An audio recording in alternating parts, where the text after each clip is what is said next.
네, 반갑습니다. 마찬가지로 우리 중위 역사 세계사 부분을 어, 한번 다시 이어서 보도록 하겠습니다. 우리 이제 저번 시간에 산업혁명을 했었고 오늘은 이제 시민혁명 부분을 한번 볼 텐데 그 처음 우리 들어갈 거는 영국혁명이고 그 다음 이제 프랑스 그리고 미국 이제 이런 식으로 한번 순서대로 나갈 겁니다. 근데 우리 수업 시간에 영국혁명 얘기했었는데 와 정말 어려워하는 게 느껴져서 참 고민이 돼요. 이걸 어떻게 최대한 쉽게 풀 수 있을까? 너무 어렵지 않게 너무 복잡하지 않게 한번 해보도록 하겠습니다. 일단 기본적으로 시민혁명이라고 하는 것은 시민 계급의 주도로, 그러니까 요때 시민 계급이라고 하는 건 부르주아지들이라고 볼 수 있겠고, 우리 영국 혁명 얘기했을 때는 청교도 대부분이 청교도였던 젠트리라는 얘기를 했었습니다. 그래서 젠트리라고 보면 되겠죠. 영국에서는 이 사람들의 이제 주도로 절대 왕권과 특권을 보장한 신분 질서가 폐지되는 시민들이 주도하는 사회가 나타났다라는 걸 볼 수 있는 거죠. 그래서 시민혁명의 영향으로 민주주의의 정착 그리고 국민국가라고 하는 게 등장을 하게 되고 근대 시민사회가 성립되는 계기가 마련이 되었다 이렇게 보면 될 것 같습니다. 그 중에 우리 처음에 영국혁명을 볼 텐데요. 영국혁명은 크게 청교도 혁명과 명예혁명으로 좀 나눠 볼 수 있습니다. 청교도 혁명이 처음 성공했을 때는 공화정 이라는 게 수립이 됐는데 우리 수업 때도 봤지만 안타깝게도 이 공화정을 열심히 수립해 놓고 다시 왕정으로 복고가 되죠. 자, 그런 상황에서 다시 혁명이 일어나서 명예혁명 일어났고 이때 권리장전이 승인되면서 의회 중심의 입헌 군주정이 확립되었다. 그래서 아직까지도 영국은 이제 입헌 군주제가 이제 시행되는 나라로 볼 수 있겠죠. 자, 그러면 청교도 혁명부터 한번 보겠습니다. 청교도 혁명의 원인부터 한번 봐야 될 것 같은데 일단은 젠트리 및 전문직 종사자 뭐 요 사람들이 이제 젠틀이라고 볼 수 있겠죠. 요 사람들이 이제 성장을 했는데 대체로 우리가 젠틀이라고 한 사람들은 원래 기존에는 이제 중소지주층이라고 보면 되겠고 그래서 상공 시민층이에요. 그래서 점점점 이제 학식이나 이런 걸 좀 갖춰가게 되면서 화이트 컬러직, 그러니까 전문직, 지금으로 치면은 뭐 의사, 판검사 이런 사람들이라고 보면 돼요. 그래서 뭐 법관이나 뭐 의원직 의사나 뭐 이런 것들 하는 것들이 이제 화이트 컬러직입니다. 고등 전문직 그리고 하원의 다수를 차지하고 있던 사람들이었고요. 그리고 하원은 당시 이제 도시 대표들이라고 보면 됩니다. 그러니까 정치적으로도 좀 영향력을 행사할 수 있는 사람들이었다라고 보면 되고 대체로 다 고등교육을 이수한 사람들이에요. 그래서 고등교육이라고 하는 건 여기서 대학교 얘기하는 거고요.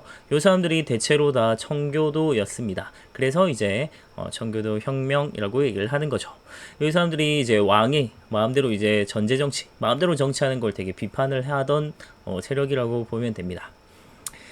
자, 거기에다가 당시 영국은 국교회라고 하는 걸 되게 강조했고 국교회라고 하는 건 사실 수업 때도 설명했지만 영국이 카톨릭에서 따로 이제 분리돼서 나온 거긴 하지만 실제 모습은 카톨릭이랑 같아요. 그래서 대체로 이제 요 왕들이 이제 카톨릭화를 되게 많이 추진을 했고 그런 점들 때문에 이제 청교도들을 되게 박해를 했습니다. 그래서 이런 거에 대한 반발이 있었고요.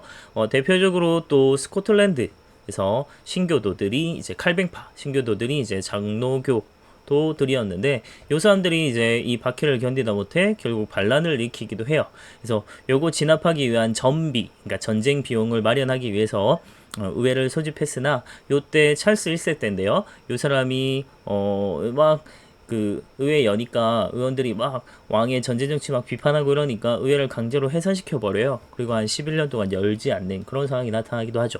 그런 것들 때문에 당시 이제 제임스 1세나 찰스 1세의 전제 정치 이런 것들 때문에 결국 청교도 혁명이 일어나게 되었다라고 보면 됩니다. 자, 그러면 정계 과정을 한번 보겠습니다. 앞서 얘기했지만 이제 의회를 소집 했는데 요때 처음 이제 의회를 소집했던 것은 당시 이제 에스파냐랑 전쟁이 있었어요. 그래서 그걸 이제 전비 마련을 위해서 소집을 했는데 요때 이제 의원들이 권리 청원이라고 하는 문서를 승인해달라. 그리고 정치를 개선해달라 막 요구를 해요. 근데 어쩔 수 없이 지금은 뭐 받아들이긴 하지만 마음에 안 들었던 거죠. 그래서 1년 만에 그냥 의회를 해산시켜버리고 그 이후에 한 11년 동안 의회를 열지 않습니다.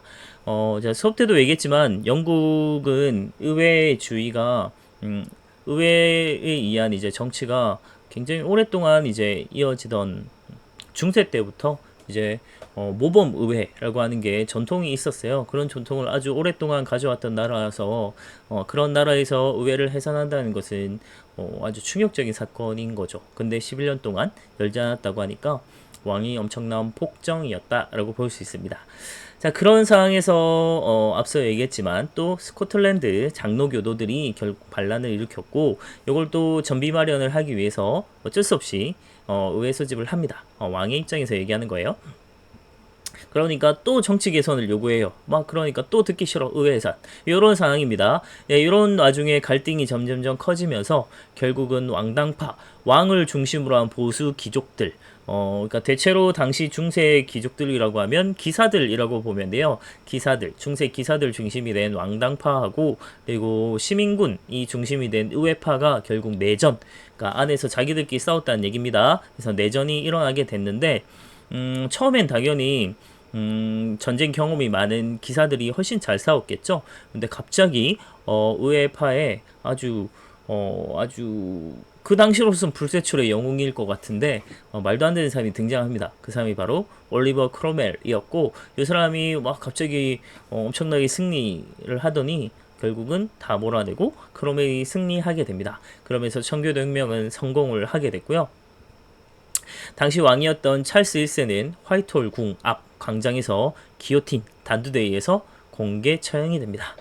목이 댕강 잘려나간 거죠. 그래서 왕이 없는 공화정이라고 하는 게 수립이 돼요. 근데 참 이렇게 되니까 갑자기 크로멜이 좀 빌런이 돼버립니다. 크로멜은 뭐 자기는 좋은 뜻이었을지 모르겠으나 호국경이라고 하는 자리에 앉아서 호국경은 이제 나라를 보호하는 뭐 수호하는 기사, 경이 기사입니다. 그래서 라는 이런 관직이 있었어요. 요게 이제 자기가 종신으로 호국경이 되어서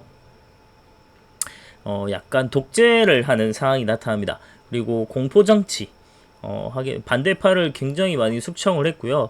그리고 철저한 청교도주의, 너무 엄격한 금욕주의, 뭐 술, 도박, 유흥 이런 거 다 못하게 하고 엄청나게 깨끗한 삶, 뭐 건전한 삶 이런 걸 이제 되게 강요하다 보니까 많은 시민들이 훨씬 더 불만을 갖게 돼요. 와, 차라리 왕정이 낫겠다. 이런 이제 불만이 계속 쌓이다가 결국은 이제 크로멜이 죽고 나서 아들이 호국경을 물려받았는데 안 되겠다 해서 크로멜 아들 크로멜을 몰아내고 다시 왕정을 복구하는, 참 그렇게 어렵게 전쟁에 승리해가지고 혁명을 성공을 해놓고 다시 왕정으로 돌아가는 참 이상한 상황에 놓이게 됩니다. 그래서 찰스 2세는 가만히 있다가 갑자기 자리에 앉게 됐어요.